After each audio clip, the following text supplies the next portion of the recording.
Non, Mohamed Kamal Ben Salah, qui est chercheur et responsable des relations extérieures au Centre de recherche scientifique et technique de la région Arid, c'est CRS-CRA de Biskra, qui est là parmi nous. Et c'est à vous, Monsieur Kamal Ben Salah. Merci, Monsieur Bensaman. À mon tour également, je remercie tous les intervenants pour la qualité donc, des interventions et des richesses des informations.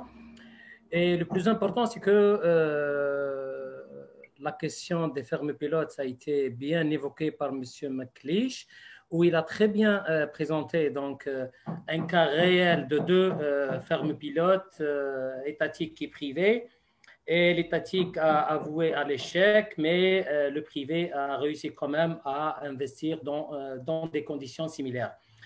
Le gazitoile, donc, c'est en connaissance de cause, c'est des sols sablonneux, c'est des sols squelettiques, c'est un support. Donc, on doit intervenir à chaque moment d'apporter les engrais, d'apporter de l'eau, et on n'a jamais mesuré donc l'impact de cet apport parce que là, on peut assister à une salinisation primaire, salinisation secondaire, à des risques de contamination de la nappe phréatique par l'utilisation abusive des engrais, surtout l'ammonitrate. Et là, tout cela a conduit à l'échec. Il y a plusieurs exemples de fer pilotes qui ont avoué à l'échec. Cela est par la mauvaise gestion, surtout administrative et technique. Là, avant l'installation de ces fermes pilotes, on doit au moins établir une étude de faisabilité et des études pédoclimatiques, des études socio-économiques, là, pour pouvoir prendre une décision à l'installation de telle ou telle ferme pilote. Là, je parle spécialement aussi des spécialisations des régions. Là, je prends le cas de Gassituil. Gassituil, ce n'est pas une zone céréalière, mais beaucoup plus, c'est une zone désertique saharienne. Et là, les céréales, c'est les eaux plateaux. On doit saturer quand même donc les zones céréalières. Et le surplus, on peut utiliser, si je prends le cas du Biskra, on produit des céréales, on produit de la pomme de terre, mais à comparer avec les eaux plateaux, ce n'est pas la même chose. Par exemple, le cas de. On gère ces fermes pilotes avec une équipe multidisciplinaire, avec plusieurs spécialités, plusieurs disciplines. On se retrouve avec au moins une gestion rationnelle, avec des références algériennes, spécialisées sur telle ou telle culture. Il faut respecter les itinéraires techniques, les bonnes pratiques agricoles. Et là, on doit réussir ces fermes.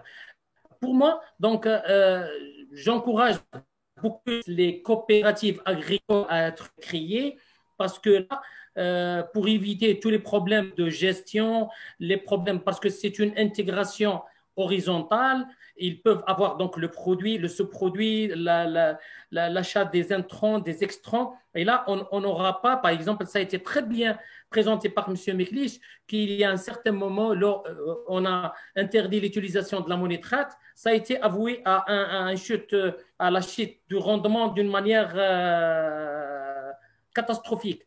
Ça, c'est parmi les causes qui avouent à l'échec ces genres de gestion. Si on encourage donc, la création de coopératives agricoles spécialisées et développer donc les chaînes de valeur par spéculation et par région, là, on sort de cette polémique de fermes pilotes. Mais pour beaucoup plus les fermes pilotes, moi, personnellement, je les vois comme ces sites de démonstration qui doivent être liés aux instituts techniques de développement, à la recherche, que ce soit l'INRA, la recherche scientifique. Et là, il faut intégrer la recherche, soit les universités, les centres de recherche, à mettre en diapason toutes ces spéculations avec des référentiels scientifiques valables pour réussir au maximum toutes ces spéculations et développer surtout les chaînes de valeur. Je parle de chaînes de valeur parce que chaque région est et à son potentiel de chaîne de valeur qu'on peut le développer dans le cadre de coopératives agricoles que les fermes pilotes qui sont parties donc tout à l'échec, sans réussite, avec des sommes d'argent colossales sans retour d'investissement. Et là, ça a été très bien présenté par M. Miklich, un exemple concret réel qui montre les deux, un privé avec l'intégration de la technologie et la ferme. Je voudrais juste apporter une information que le brom, effectivement, le brom, c'est une culture réserve qui n'était pas auparavant au sud. Tellement elle est classée comme organisme de quarantaine. Et ça, c'est alarmant parce que si elle se déclare, donc on doit mettre en quarantaine toute une région. Et là, c'est les chiffres de rendement d'une manière extraordinaire. C'est pour cette raison qu'il faut faire très attention parce qu'on peut introduire des plantes invasives qui va rendre vraiment impossible la des terres, surtout dans les zones sahariennes. Et là, il faut intégrer surtout donc la recherche scientifique pour mettre et donner des réponses pratiques et réelles à la réussite de ces cultures. Merci à vous, j'ai terminé.